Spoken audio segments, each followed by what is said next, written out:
Now we're going to zoom in and look right at the edge where the air is interacting with the turbine or about to interact or just interact with the turbine blades. So that region has a surface area of the area swept by the blades. So that's just pi r squared, where r is the radius of the blades, or the length of one blade. And so that's going to be your area at both the front and back surfaces. And for conservation of mass, we know that this V is going to have to be equal, because if V in is V out, otherwise, since we have constant density, we wouldn't have mass conservation. So V can't change from front to back, but the pressure changes from front to back. So the pressure at the front of the blades, we expect it to be higher than the pressure at the back of the blades. And so we can say, well, that is the amount of force that's going to be exerted on this control volume is a pressure force. So there's going to be a pressure force for the front pressure acting on that surface, and then that's going to be a pressure force in the opposing direction from the back pressure acting on the other surface. So this force on the front is pushing obviously in the positive x direction, if we define that as positive, and this pressure is pushing, the back pressure is pushing the other way, but there's going to be a net force on these blades. We know that the total force on the turbine, we just calculated that, was equal to m dot V1 minus V2, so that's the total force exerted, by the fluid on the turbine itself. So we can set these two things equal to each other. So we can say that m dot V1 minus V2 has got to be equal to that swept turbine area times that front pressure minus that back pressure. So that's going to have to be equal. Of course, that's the only force in the problem is from these fluids. So there you go. And assuming that this is inviscid flow away from the turbine, assuming inviscid flow when not on the blades, when not near blades. Ugh, that was terrible writing. Sorry, guys. Not near blades. You can't see it yet, how bad it is, but you will in a minute. So it's near blades is what that says. Still can barely read it. Anyway, the inviscid flow when not near the blades, we can use Bernoulli. So we're going to use Bernoulli. Again, of course, that's always an approximation. This is an idealized model. But in our idealized model, we're going to use the Bernoulli equation. All right, so given that, we can consider two different applications of Bernoulli. We can look at the inlet, that space 1, where the fluid was entering our original control volume as the wind speed approaches our turbine. And that's going to equal, of course, PF plus 1/2 rho V squared, because that's going from the inlet side. So I'll draw my control volume again so you can see it. Before you get to the turbine blade. So this was V1 out here, this was P naught, and then the turbine blades are right here. And so we're just going to go to right here before we hit the blades. So this is going to be the front pressure, and we're now at this velocity V where it goes through the blade region. And all of this region from this entrance to the blades, before we get to the blades, that we can treat as inviscid and subject to the same Bernoulli constant. Similarly, on the back side, we can treat this back pressure back here and travel all the way out to this other surface where we have V2 and P naught. That's another region that can be treated as inviscid and has a Bernoulli constant value. So those two areas each have their own value.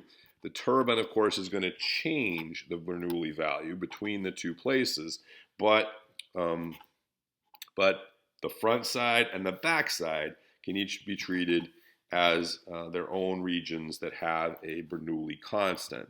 So we're going to go ahead and calculate both of those. So the front region, we have P naught plus 1/2 rho V1 squared is going to have to equal the front pressure plus 1/2 rho V squared. Remember, V is the velocity as the fluid goes through the turbine blades. So that's what's happening right before they enter the turbine blades. And then on the back side, P naught 1/2 rho V2 squared, way out here at the back region, that has to equal PB, the back pressure, plus 1/2 rho V squared as well. So those are our applications of the Bernoulli equation. So now we're going to actually subtract 2 from 1. So subtract equation 2 from equation 1. So that's what I'm going to do next. So you can see a lot of things are just going to disappear. P naught minus P naught. But the second term doesn't disappear, so I'm going to have 1/2 rho v1 squared minus 1/2 rho v2 squared. Then the next set two equations are pf minus pb, and then I have 1/2 rho v squared minus 1/2 rho v squared, so that's actually going to go away. Plus 1/2 rho v squared minus 1/2 rho v squared. So those two terms are going to just cancel each other. These two terms, of course, I can combine. So I can solve for pf minus pb. Pf minus pb is equal to 1/2 rho v1 squared minus v2 squared. So that gives us a result. We can compare the front pressure and the back pressure based on the two velocities, the inlet velocity and the outlet velocity. Oops, I forgot something. Didn't I? Oh, no, I didn't yet. This is fine. Never mind. They're good. So looks good here. And then I'm going to say that PF over PB also equals, because we know from the force calculations we just did, that PF minus PB times A sub T was equal to m dot V1 minus V2. Remember, that was our force calculation, equating our two forces.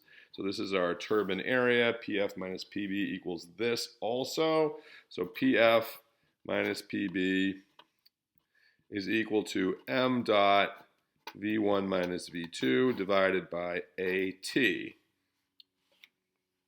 All right, so that looks fine. M dot is equal to rho VA sub T. So that's just your density velocity times your area gives you a mass flow rate. So I can plug that in for my m dot here, and I get PF minus PB is equal to rho VAT V1 minus V2 divided by AT. The ATs are going to cancel, and I get rho V1 minus V2. I'm going to take that and plug it in to here. Sorry, way back here. So I'm going to plug it in for this. So I've got rho V V1 minus V2 on the left is equal to 1/2 rho V1 squared minus V2 squared. Let's make sure I'm happy with that. Yeah, it looks pretty good.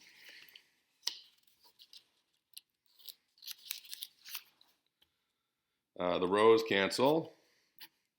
So I have 1/2 V1 squared minus V2 squared is equal to V1 minus V2. All right, and I'm going to recognize that I can rewrite this as V1 plus V2 times V1 minus V2 equals V times V1 minus V2. And V1 minus V2 cancels. So I have that 1/2 V1 plus V2 is equal to V, just V.